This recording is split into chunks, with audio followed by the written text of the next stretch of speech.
నెలకి 5,000 రూపాయలు పెట్టుబడితో మ్యూచువల్ ఫండ్స్ లో మనం పెట్టుబడి పెట్టగలిగితే, అది కూడా లాంగ్ టర్మ్ పెట్టగలిగితే మనకి రిటర్న్స్ ఎలా వస్తాయి?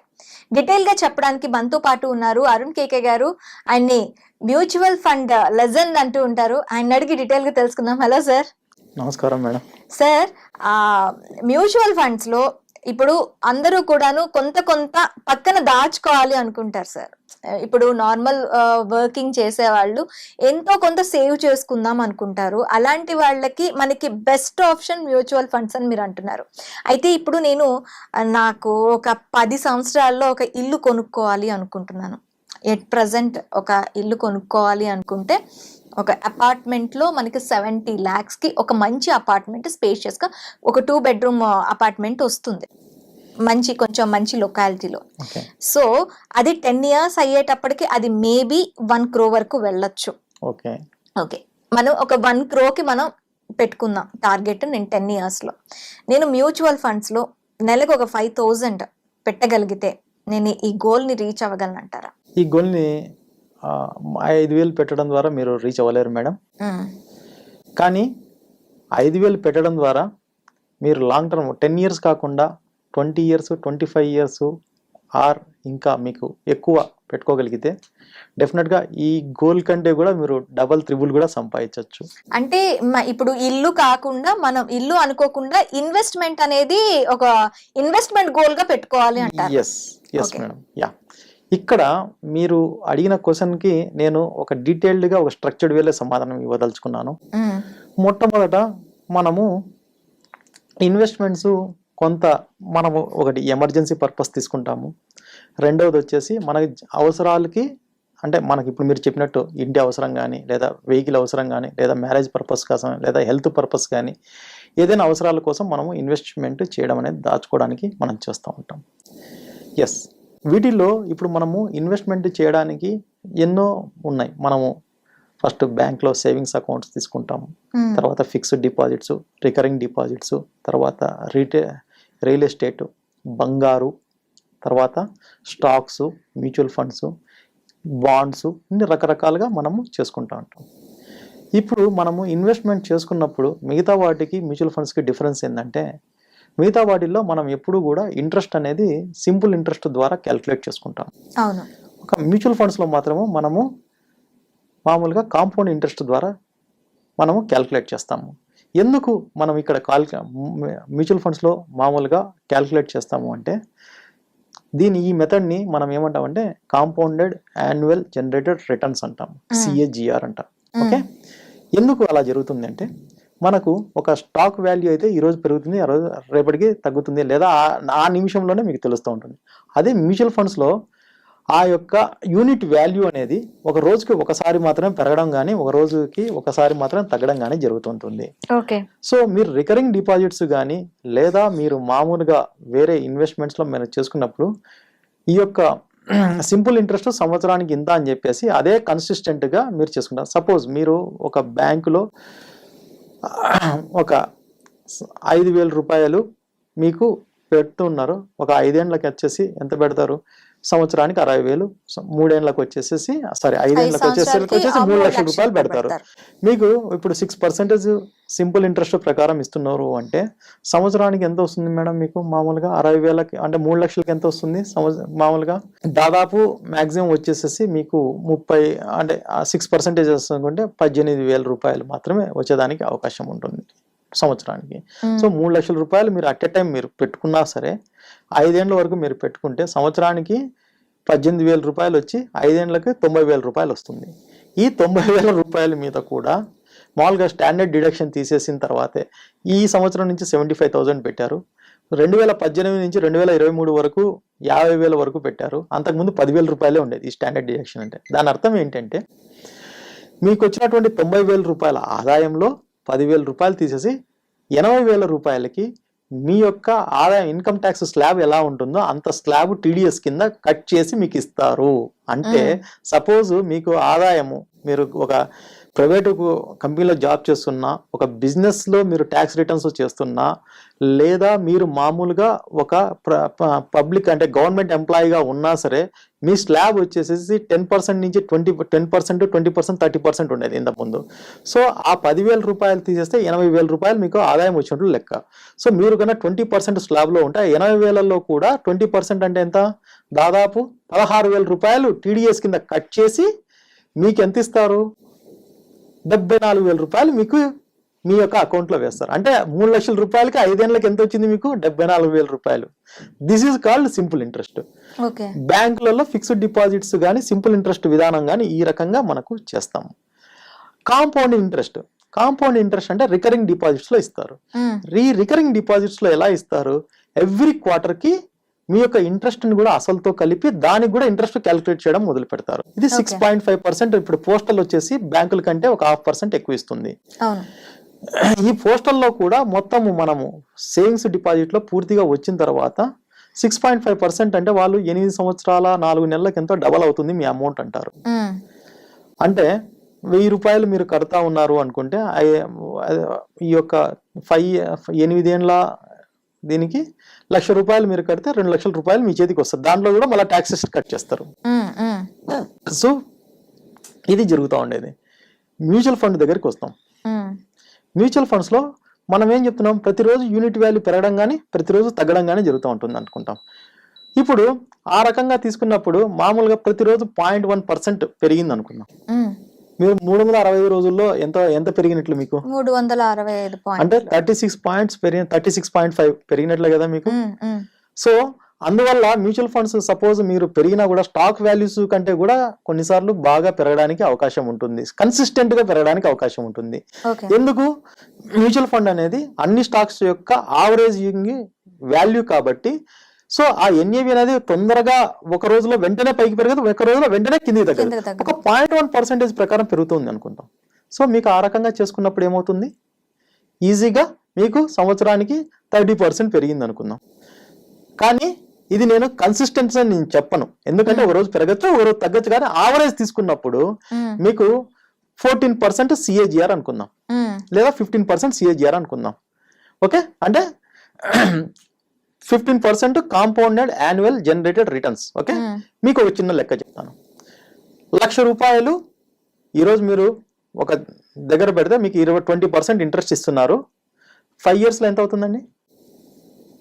5 ఏళ్ళకి 20 into 5 అంటే 1,00,000 రూపాయలు. అంటే ఈ 1,00,000 రూపాయలు 2 లక్షలు అవుతుంది. అంటే 20% సింపుల్ ఇంట్రెస్ట్ ప్రకారం క్యాల్కులేట్ చేస్తే మీరు అదే ఈ 15% సిఏజిఆర్ తోటి కూడా మీరు క్యాల్కులేట్ చేస్తే ఆ 1,00,000 రూపాయలు 5 ఏళ్లలో ఇంకా 4,000 రూపాయలు, అంటే 2,04,000 రూపాయలు అవుతుంది. ఇంకా 4,000 ఎక్స్ట్రా అవుతుంది. అంటే సింపుల్ ఇంట్రెస్ట్ 5 ఏళ్ళకి గాను సింపుల్ ఇంట్రెస్ట్ వచ్చేసేసి 1,00,000 రూపాయలకి 20% అయినా ఒకటే, 15% ఆఫ్ కాంపౌండ్ ఇంట్రెస్ట్ అయినా ఒకటే. సో ఇప్పుడు మామూలుగా అందుకోసమే మీకు ఒక చిన్న ఎగ్జాంపుల్, ఇప్పుడు మీరు చెప్పినటువంటి 5,000 రూపీస్ మాకు ఇంటికి నేను పెట్టుకుంటే ఎలా నేను సంపాదించగలుగుతానంటే, దీనికి నేను ఇంకొక ప్రకారంగా మీకు ఒక సొల్యూషన్ ఇస్తాను. ఏ రకంగా అంటే, ఇప్పుడు మీరు 70 లక్షల రూపాయలు మీరు తీసుకుంటున్నారు, ఇంటికి ఖర్చు పెట్టాలి. అట్ ఎ టైం మీరు మామూలు 70 లక్షల రూపాయలు బ్యాంక్ నుంచి లోన్ వచ్చింది మీకు. ఆ లోన్ ని మీరు తీసుకెళ్లి ఒక మామూలుగా ఎవరైతే బిల్డర్కి ఇస్తున్నారో ఆ బిల్డర్ మీకు 70 లక్షల రూపాయలు ఇచ్చినప్పుడు మీకు 70 లక్షల రూపాయలతో ఇల్లు కట్టించి మీకు రిజిస్ట్రేషన్ చేస్తాడు. అవునా కదా?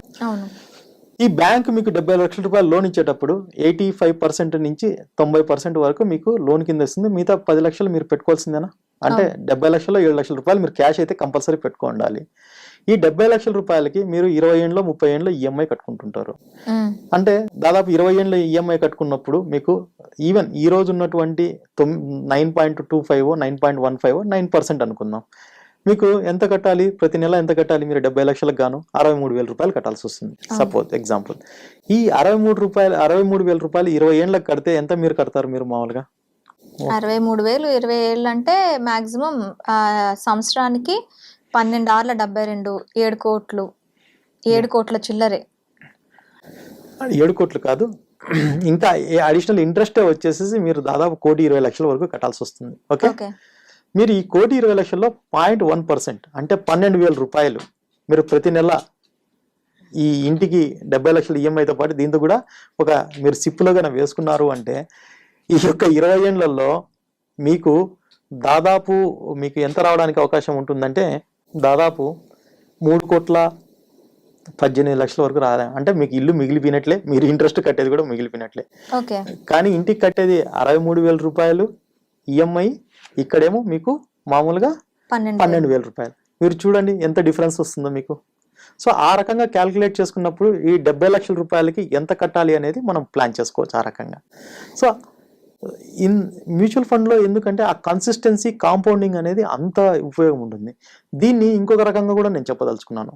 మీరు సంవత్సరానికి ప్రతి నెల 10,000 రూపాయలు ఇప్పుడు మీరు పుట్టిన బిడ్డ మీద మీరు గన స్టార్ట్ చేశారు అనుకుంటే సంవత్సరానికి 1,20,000, 5 ఏళ్ళకి 6 లక్షల రూపాయలు, అలాగే ఒక 20 ఏళ్ళకి వచ్చేసేసి 24 లక్షల రూపాయలు, 40 ఏళ్ళకి వచ్చి 48 లక్షల రూపాయలు. ఓకే, ఈ 40 ఏళ్ళు అనేది నేను ఎందుకు చెప్తున్నాను అంటే మనకు ఒక ఇన్సూరెన్స్ ఒక పర్సన్ 21 సంవత్సరం వచ్చిన తర్వాత తన జాబ్లో జాయిన్ అయిన తర్వాత తను రిటైర్మెంట్ ఎప్పుడు తీసుకుంటారండి?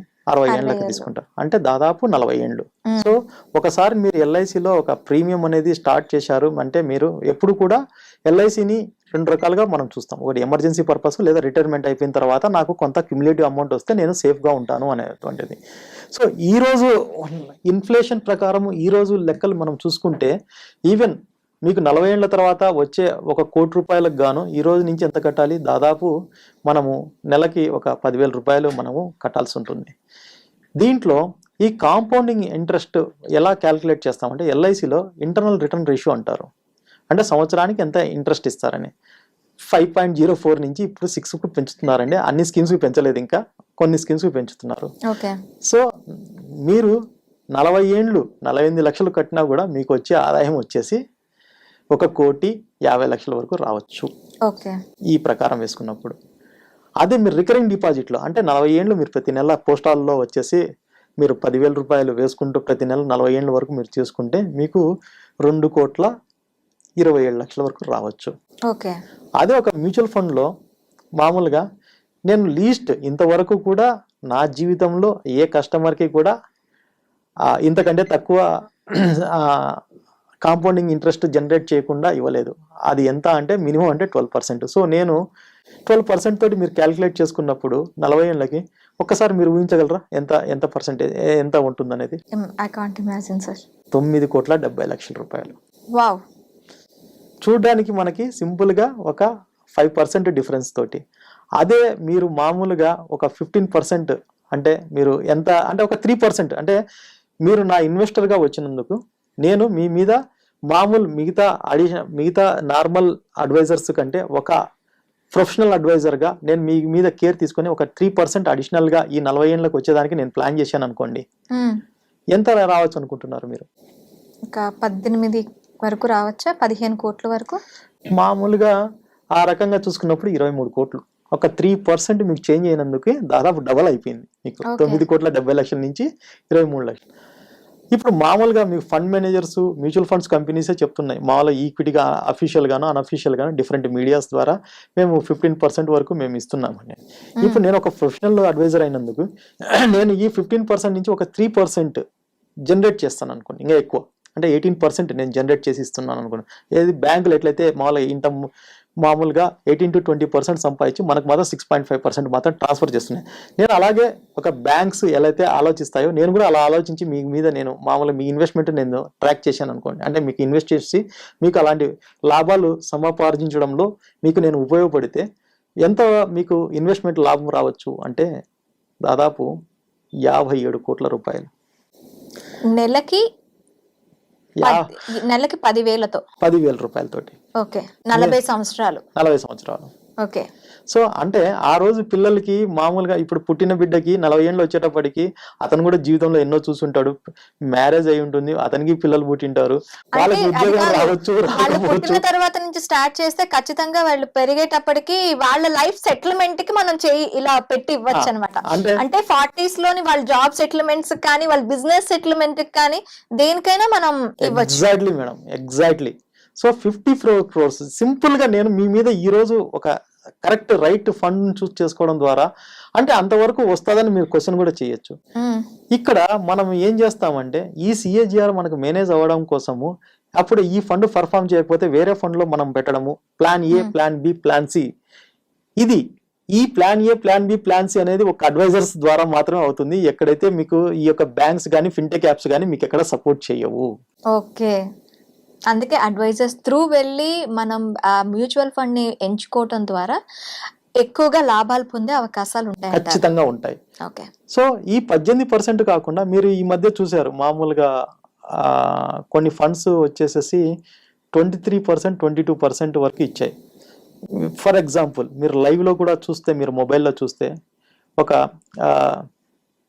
అది నేను అడ్వర్టైజ్మెంట్ కాదు, it's a real fact, Nippon growth India fund ఒకటి ఉంది.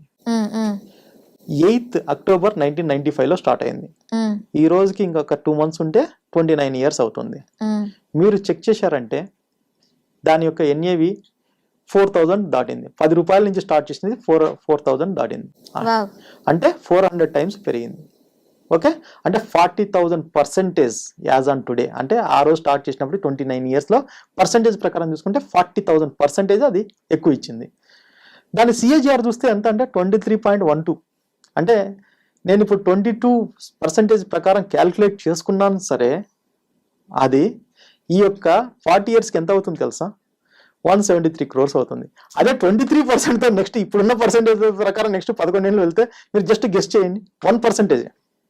మేబీ 2 crores, 200 crores, 234 crores అవుతుంది. ఓకే, సో పోను ఈ 1% అనేది ఇదే కాంపౌండింగ్ ఇంపాక్ట్ అంటే. సో కాంపౌండింగ్ అనేది అంత బాగా పనిచేస్తుంది అనమాట. సో అలాగే మీరు ఒక డిలే చేయడం వల్ల, అంటే మీరు ఒక సంవత్సరం డిలే చేశారనుకున్నాం. సపోజ్ నేను ఇప్పుడు మీకు యాజ్ అడ్వైజర్గా వచ్చాను, వచ్చి చెప్పేసి మీకు ఎక్స్ప్లెయిన్ చేసిన తర్వాత కూడా సరే నెక్స్ట్ ఇయర్ చూద్దాంలే, ఏదో నువ్వు చెప్పావు కదా అని చెప్పి నువ్వు ఇలాంటి ఆపర్చునిటీస్ మిస్ చేసుకుంటే ఎంత లాస్ అవుతుంది తెలుసా? దాదాపు 7 crores rupees 1 year డిలే చేసినందుకు. సో మీరు 1 year లో 10,000 రూపాయలతోటి ఎంత మిగిలించుకుంటారు? 1,20,000. పర్ డేకి ఎంత? 12 రూపాయలు. కానీ ఇక్కడికి వస్తే 7 కోట్ల రూపాయల్లో మీరు మామూలుగా సంవత్సరంలో ఆ యొక్క 40 సంవత్సరాలకి మీరు కోల్పోయేది ₹1 = 490 రూపాయలు. అంటే ఇది కాంపౌండింగ్ యొక్క ఇంపాక్ట్ అన్నమాట. సో మీరు సరైన పర్సన్ని చూస్ చేసుకోవడం ద్వారా, సరైన స్కీమ్లో మీరు ఇన్వెస్ట్మెంట్ చేయడం ద్వారా మీ యొక్క మల్టిపుల్ టైమ్స్ని, అంటే మీ యొక్క ఇన్వెస్ట్మెంట్ని మల్టిపుల్గా చేయడం, ఇదే big logic. Okay, okay sir. So దయచేసి అందరూ కూడా మ్యూచువల్ ఫండ్ యొక్క కాన్సెప్ట్ని సరిగ్గా అర్థం చేసుకొని సరైనటువంటి పర్సన్ని ఎంచుకోవడం ద్వారా, లేదా సరైనటువంటి స్కీమ్లో దాన్ని రైట్ టైంలో ఇన్వెస్ట్మెంట్ చేయడం ద్వారా మీరు చాలా చాలా చాలా అసలు మీరు అనుకోని ఇన్వెస్ట్మెంట్ యొక్క లాభాలను మీరు ఆర్జించగలుగుతారు. దట్టు కన్సిస్టెంట్గా ఆర్జించగలుగుతారు. మీ యొక్క జీవిత అవసరాలన్నింటినీ కూడా మామూలుగా తీర్చుకోవడమే కాకుండా తర్వాత మీరు ఎంత లావిష్గా కావాలంటే అంత లావిష్గా మీ యొక్క జీవితాన్ని గడపడానికి అవకాశం ఉంటుంది. ఇదంతా కూడా ఇన్ఫ్లేషన్ రేటుని బీట్ చేస్తూ కూడా మనం ముందుకెళ్ళచ్చు. అంటే ధరల పెరుగుదల, ఈరోజు నెలకి మీకు 40 రూపాయలు ఖర్చు ఉంటే నెక్స్ట్ ఒక 20 years తర్వాత దాదాపు 3 లక్షల రూపాయలు, 40 years తర్వాత 6 lakh rupees ఉండొచ్చు. కానీ మీకు ఒక 173 crores మీకు ఇలాంటివి వచ్చినప్పుడు ఒక 1% ఇంట్రెస్ట్ వేసుకున్నా కూడా పర్ మంత్ వచ్చేసేసి దాదాపు 1,75,00,000, 6 లక్షల రూపాయలు మీకు ఎంతవరకు అంటే ఆ యొక్క ఖర్చు అనేది మీకు పీనట్స్తో సమానం అంట. ఈ రకంగా చూసుకున్నప్పుడు మ్యూచువల్ ఫండ్స్ అనేది లాంగ్ టర్మ్లో ఎంత ఇంపార్టెంట్సో మీరు ఆలోచించండి. అలాగే ఇన్సూరెన్స్ ఇవి కూడా అవసరమే. నేను చెప్పదలుచుకునేది ఏంటంటే ఇన్సూరెన్స్లో మీరు అది ఎమర్జెన్సీ కోసము లేదా రిటైర్మెంట్ పర్పస్ కోసమే మాత్రమే యూజ్ చేసుకుంటారు. కానీ మ్యూచువల్ ఫండ్స్ అనేది రెగ్యులర్ బేసిస్ మనము ప్రతి అవసరానికి మనం యూజ్ చేసుకునే విధంగా డిజైన్ చేయబడ్డాయి. కాబట్టి ఈ యొక్క కాన్సెప్ట్ని ఇంకా డీటెయిల్డ్గా మీరు కావాలనుకున్నప్పుడు మీరు ఎవరైనా సరే నా పర్సనల్గా మీరు కాంటాక్ట్ చేయొచ్చు, లేదా iDream TV ద్వారా మీరు కాంటాక్ట్ చేసినా నేను వాళ్ళందరికీ ఖచ్చితమైనటువంటి సమాధానం ఇవ్వడానికి నేను ప్రయత్నిస్తాను. నమస్కారం. Thank you sir.